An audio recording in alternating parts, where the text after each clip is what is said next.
Salam sejahtera untuk kita semua. Namo Buddhaya. Saya Arianto dari SMP Dharma Widya.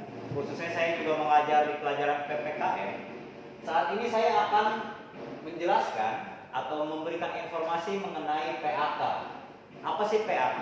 PAK adalah singkatan dari Pendidikan Anti Korupsi, yang artinya adalah budaya dalam menumbuhkan nilai-nilai anti korupsi sejak usia dini.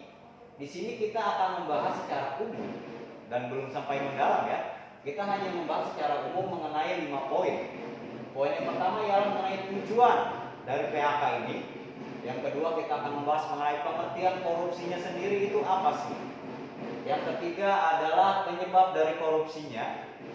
Keempat, contoh korupsi. Contoh di sini nanti saya akan menjelaskan contoh secara simpelnya di sekolah. Apa sih kegiatan di sekolah atau hal di sekolah yang termasuk dalam kata korupsi atau masuk dalam kategori korupsi. Terakhir, ada contoh, ada masalah, saya juga akan menjelaskan mengenai cara mengatasinya. Mudah-mudahan korupsi tersebut bisa hilang dari sekolah. Lanjut, kita langsung ke poin pertama. Poin pertama adalah tujuan dari PAK ini. Tujuan dari PAK tentunya ialah untuk menumbuhkan nilai-nilai anti korupsi sejak usia dini. Nah, menumbuhkan nilai anti korupsi ini bukan hanya untuk para siswa, tapi untuk kita juga para guru-guru.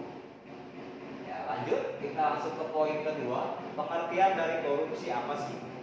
Korupsi ini adalah tindakan yang tidak jujur, tindakan yang bisa disuap, tindakan tidak bermoral, serta memfitnah dan menyalahgunakan wewenang untuk kepentingan pribadi atau keuntungan pribadi. Itu pengertian dari korupsi sendiri. Yang ketiga, penyebabnya apa nih dari korupsi? Jadi dari korupsi ini penyebabnya yang pertama sudah pasti hilangnya nilai-nilai yang tadi. Nilai jujur hilang, nilai keterbukaan hilang, moralnya pun hilang. Itu yang penyebabnya ada penyebab dari korupsi. Kemudian salah satunya juga ada untuk mementingkan atau menguntungkan diri sendiri tanpa melihat apakah orang lain rugi atau tidak. Yang keempat, contoh korupsi di sekolah. Di sekolah contohnya yang pertama kita akan bahas mengenai bolos. Kenapa bolos bisa dibilang menjadi korupsi? Korupsi itu bukan hanya mengenai harta benda, tapi juga bisa waktu. Salah satunya ini dia, bolos salah satu contoh korupsi waktu. Kemudian ada telat masuk kelas, baik guru maupun siswa. Telat masuk kelas kadang masih sering kali dilakukan. Itu juga sama, contoh korupsi waktu.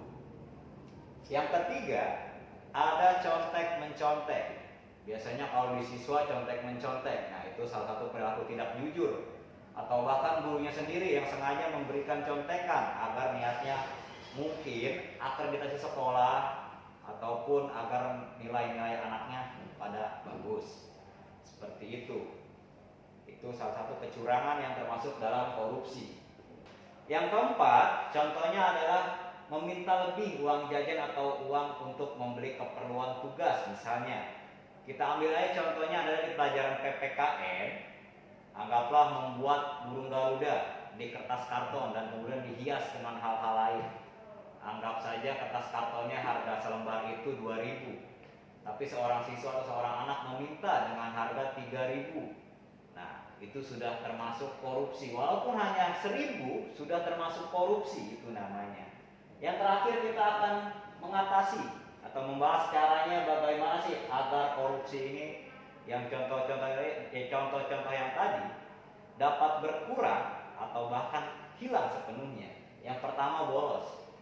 Untuk bolos khususnya kita para guru, bagaimana cara siswa-siswinya agar tidak bolos, atau mungkin yang sudah terlanjur bolos, cara menanganinya bagaimana? Yang pertama, kita harus konfirmasi ketika murid tersebut sudah tidak masuk kelas. Kita harus menghubungi wali ataupun orang tua dari murid tersebut. Yang kedua, telat masuk kelas. Telat masuk kelas ini contohnya ketika anaknya sudah masuk walaupun telat, kita setidaknya harus bertindak tegas dengan dengan memberikan hukuman. Contoh hukumannya tidak perlu fisik. Anggap saja di pelajaran PKN lagi, itu kita hukumannya suruh saja dia bernyanyi, entah lagu wajib nasional ataupun lagu daerah. Di samping mereka agar sedikit kapok, di situ juga mendapat pelajaran mengenai Bhinneka Tunggal Ika atau macam-macam lagu yang ada di daerah. Yang ketiga, contek mencontek. Cara mengatasinya bagaimana? Sudah pasti kita harus teliti dan juga tegas. Yang terakhir, bagaimana cara mengatasi dari meminta lebih uang jajan? Itu mudah saja. Ketika kita ada tugas seperti itu, kita harus mengkonfirmasi atau menginfokan kepada orang yang bersangkutan, yaitu orang tua ataupun wali kelas dari kelas tersebut.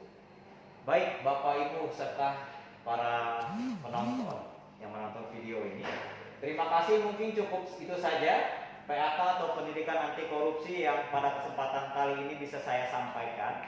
Mudah-mudahan di lain video kita akan bertemu lagi membahas lebih dalam mengenai PAK. Sekali lagi saya Arianto dari SMP Dharma Widya. Terima kasih. Namo Buddhaya.